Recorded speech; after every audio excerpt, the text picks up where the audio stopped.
Hi, I'm Reverend Wendy Craig-Purcell here at the Unity Center in San Diego. Thank you so much for watching today. If you'd like to support the work that we do here, please consider making a contribution. Go to our website. It's easy to do. Thank you in advance for that contribution.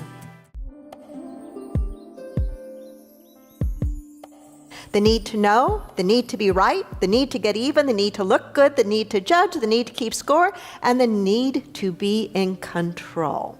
Well, today we're going to look at the need to be right. Say that with me. The need to be right. The need to be right. And just notice when you hear those words, what comes up for you.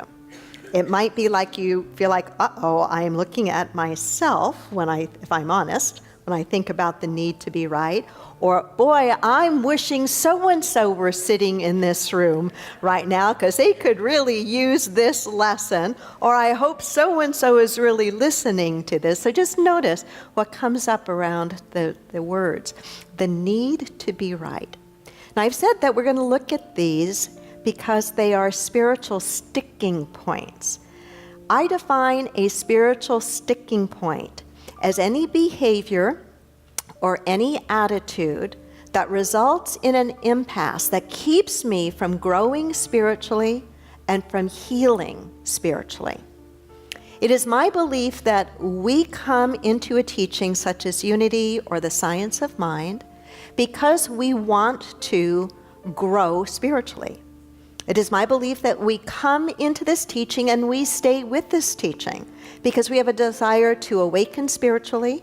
And in that process of awakening spiritually, sometimes we see things in our past or even in our current state of being that we know need to be changed or need to be healed or need to be released. So sticking points are those things that keep us from being successful in waking up. So the spiritual sticking point of the need to be right. For many, if we have the need to be right, it's really a coping mechanism of protection. And we're going to unpack that a little bit. It's really a coping mechanism of protection. So we're going to look at the why we have a need to be right. We're going to look at where the need comes from. We're going to look at what the need to be right really looks like in expression, and it's not usually a very pretty sight. And we're going to look at what the need to be right does, what the consequences of this need is in our lives, and then we'll take a quick look at how can we get unstuck? How can we get unstuck? Now, it's important that we understand there's a difference between a need and a want, or a need and a preference. A need is something that we can not live without. Can you live without being right? Yes. Because the truth is, every single one of us in this room, whether we will ever admit it or not, have been wrong before. And yet we're still here, right? So it's not a need. It's not a need. Do we have a preference to be right?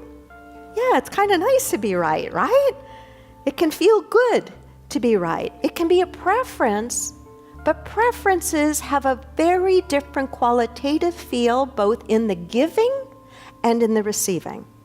The problem isn't when we have a preference for something. It's when we have a demand, when we have a need, when we are addicted to that way of being or that behavior. So why do we have a need to be right? Why do you think you have a need to be right or people have a need to be right?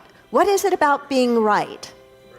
Right, we're afraid. We are afraid that we might be wrong.